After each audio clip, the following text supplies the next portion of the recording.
Hello viewers, આજે આપણે એકદમ ઝડપથી અને ફટાફટ બની જતું તેવું ગુજરાતી વાલનું શાક બનાવીશું। તો વાલનું શાક બનાવવા માટે એક પેન લઈ તેમાં 3 મોટી ચમચી તેલ ગરમ કરવા મૂકીશું। તેલ ગરમ થાય એટલે તેમાં અડધી ચમચીથી પણ ઓછી રાઈ એડ કરીશું।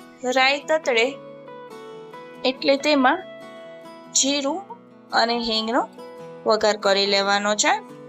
જીરું અને હિંગ બ્રાઉન થાય ત્યારબાદ તેમાં સૂકા લાલ મરચાં એડ કરી દેવાના છે। ત્યારબાદ 1 ચમચી બેસન એડ કરી દેવાનો છે, જેથી કરી વાલના શાકમાં તેની ઘટ ગ્રેવી થાય। અને બેસનને મીડિયમ ફ્લેમ પર બ્રાઉન થાય ત્યાં સુધી શેકી લેવાનો છે। હવે તમે જોઈ શકો છો કે બેસન બ્રાઉન થઈ ગયો છે, એટલે તેમાં બારીક સમારેલા ટમેટા એડ કરી દેવાના છે અને ત્યારબાદ પાણી એડ કરી દેવાનું છે। અને તમે ટમેટાની જગ્યાએ ટમેટાની ગ્રેવી પણ એડ કરી શકો છો। અને હવે ટમેટા સોફ્ટ થાય ત્યાં સુધી તેને સાતળી લેવાના છે। ત્યારબાદ તેમાં બધો જ મસાલો કરી દેવાનો છે। 2 ચમચી કાશ્મીરી લાલ મરચું પાવડર, 1 ચમચી ધાણા જીરું પાવડર, અડધી ચમચી હળદર અને અડધી ચમચી ગરમ મસાલો એડ કરી બધું જ સારી રીતે મિક્સ કરી લેશું। અને આ જ રીતે બધા જ મસાલા 1 મિનિટ માટે સાતળી લેવાના છે। અને મસાલા સાતળતી વખતે ગેસની ફ્લેમ સ્લો રાખવાની છે, જેથી કરી મસાલા છે તે બળી ના જાય।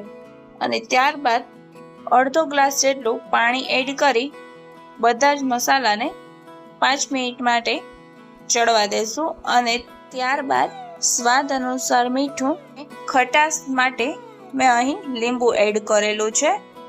તમારે આમલી એડ કરવી હોય તો આમલી પણ એડ કરી શકો છો।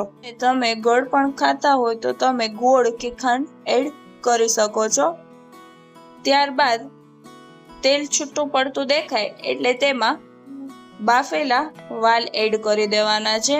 અને મેં નાના વાલ લીધેલા છે, તેને 7 થી 8 કલાક પાણીમાં પલાળી ત્યારબાદ કુકરમાં પાણી મૂકી તેમાં હળદર મીઠું એડ કરી 3 વિસલ વગાડી વાલને બાફી લીધેલા છે। આ રીતે બધું જ મિક્સ કરી 5 મિનિટ માટે બધો જ મસાલો ચડી જાય અને તેલ છૂટું પડતું દેખાય ત્યાં સુધી સાતળી લેવાનું છે। અને તમે વિડીયોમાં જોઈ શકો છો કે શાકમાંથી બધું જ તેલ છૂટું પડતું દેખાવા લાગ્યું છે। તો હવે આપણું ગુજરાતી વાલનું શાક તૈયાર છે, તો તેને એક સર્વિંગ બાઉલમાં કાઢી લેશું।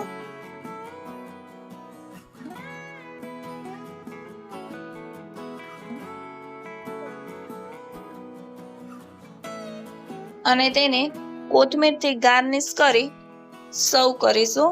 તો આ વાલનું શાક તમે રોટલી કે પૂરી સાથે ખાઈ શકો છો। અને આ વાલનું શાક ફટાફટ 10 થી 15 મિનિટમાં બનીને તૈયાર થઈ જાય છે। અને તમને મારો વિડીયો ગમ્યો હોય તો લાઈક, શેર અને સબસ્ક્રાઈબ કરવાનું ના ભૂલતા। અને ફરી પાછા નવી રેસીપી સાથે મળીશું।